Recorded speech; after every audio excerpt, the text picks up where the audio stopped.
Australia just became the first Western country to block everyone under 16 from having a social media account. Everything from TikTok to Instagram to YouTube. Let's go to Emma Withrow from the Fact Check team. And you've been looking into this ban, obviously historic for many reasons. Tell us more about it. Yeah, it's been in the works for a long time. The government finally passed a law called the Online Safety Amendment Social Media Minimum Age Bill in 2024, and then it just recently went into effect. It sets a mandatory minimum age of 16 for using all major social media platforms. Parents actually can't override it, and it doesn't punish the kids. The liability is really going to fall on the tech companies, so they're going to be the ones getting fined if all of this plays out. And which apps are actually covered here? I know it's a long list. Yeah, the big ones are definitely TikTok, Instagram, YouTube, Snapchat, X, Facebook, Reddit, Twitch, Threads, and Kick. Safe listed apps include YouTube Kids, WhatsApp, Google Classroom, Messenger Kids, and then also helpline tools. So the tech companies, they're going to be the ones in charge of verifying or estimating users' ages and using options. They're going to use options like AI estimation from photos or videos, or potentially even an ID check with a non-ID alternative, which is now actually required under law. All right, so let's say that you're talking about a 14-year-old child who already has, say, a TikTok account. What happens?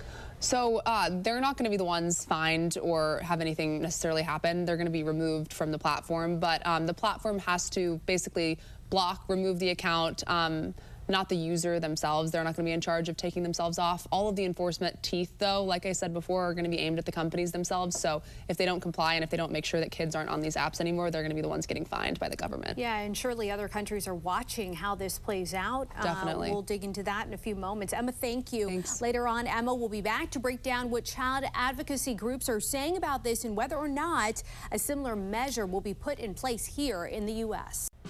Kids under 16 in Australia have been officially kicked off social media, but it will be up to the tech companies to enforce these new age restrictions. Let's go to Emma Withrow from the Fact Check team. To start off, Emma, just tell us what child advocacy groups, what their response has been. Yeah, so UNICEF Australia, they say that the goal of all of this is good, you know, making kids safer online, but a blanket ban doesn't necessarily solve the core problems like harmful content, predatory behavior, and also algorithm design. So they argue the government should focus more so on making social media safer, not just kind of delaying the access, and emphasize that young people's voices were really barely included in crafting this policy. So they had some complaints when it comes to how this all came together. Yeah, obviously there are other issues that still have to be addressed, but the concerns are clearly present here in the U.S. Speak to us about the possibility of any similar measures here. Yeah, there's actually a group of bipartisan senators who have introduced a bill called the Kids Off Social Media Act. The bill bans kids under 13 from being on social media, which lines up with what most of these platforms say they already do,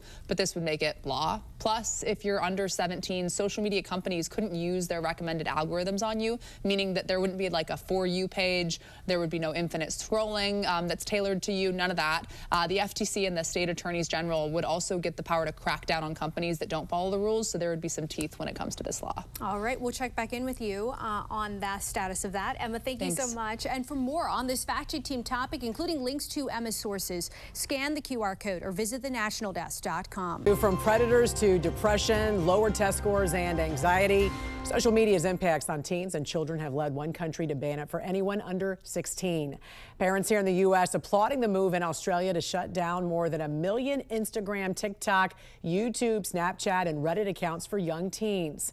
Joining us this morning to talk about some of the biggest tech headlines is cybersecurity expert and privacy attorney Lisa Garber. Good morning to you, Lisa. You know, as a mom of 2 girls, one of whom is a teenager, you know, I like what Australia is doing here. Clearly, research has shown how detrimental it is to the most vulnerable. Would we ever see something like that here, though? And how is it being enforced there? Great question, Jan. And you're not the only mom to agree that this is a great idea. What we've seen in Australia is the only way that they've found to effectively stop all of the negative consequences that have been proven time and again from social media is to simply ban it for anyone under 16. They're using different age verification mechanisms. There's verifying a government ID, there's using a live video selfie. There are many other ways to do this across the world. But what we're seeing in the United States is we're coming at it more from a death by 1,000 cuts process, which is having states step in, since there is no federal ban being considered, and looking at the different negative impacts that social media has. So looking at the addictiveness, looking at the negative consequences like exposure to violent and sexual material. There are different ways to approach this. Right now, the only federal law on the books is the Children's Online Privacy Protection Act, which only says if you're under 13, they can't collect data from you. Well, here at home, it'd be interesting to see how that would be, enforced here. President Trump, though, does plan to do something else that could help American families as well, and that's signing an executive order blocking states from writing their own AI regulations, arguing that a patchwork of 50 different states having AI laws would cripple innovation. He says it would hand China the advantage in this critical tech race. What safeguards have to be put in place? Right now, there are no safeguards in place, and states are the only entities that are stepping in and trying to make artificial intelligence safer. From the federal level, the government's initiative and directive has been move fast, break things, do whatever we can to be #1 in artificial intelligence, which has many positive aspects, but the negatives are hugely there as well.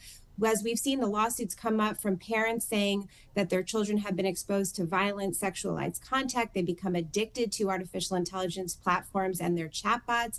There have been children that have been influenced to commit suicide. We see almost a dozen of these lawsuits across the country. So states are stepping in to attempt to legislate this, whether it's through safety guardrails or other mechanisms, just to make sure that there's something in place, because right now there is nothing, and the big tech platforms at the forefront of this are the ones in control. It certainly makes you think that what Australia is doing is getting way ahead of this, knowing that this AI race could, in fact, make it even more detrimental for young children, for young teens who are allowed and unfortunately exposed to this kind of thing. Finally, I want to ask you about a federal judge ordering OpenAI to turn over 20 million ChatGPT logs in its copyright battle with the New York Times. The company says this threatens user privacy. The court says that these are, safeguards. Could this case change how AI companies collect and store user data going forward? Most likely not. And you know this as a news professional, as a journalist.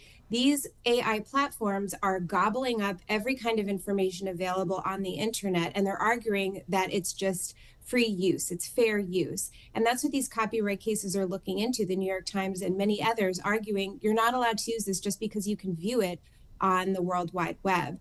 And so OpenAI and other companies are arguing, well, we have to save these chats and the way that our large language models process data because this is a privacy concern.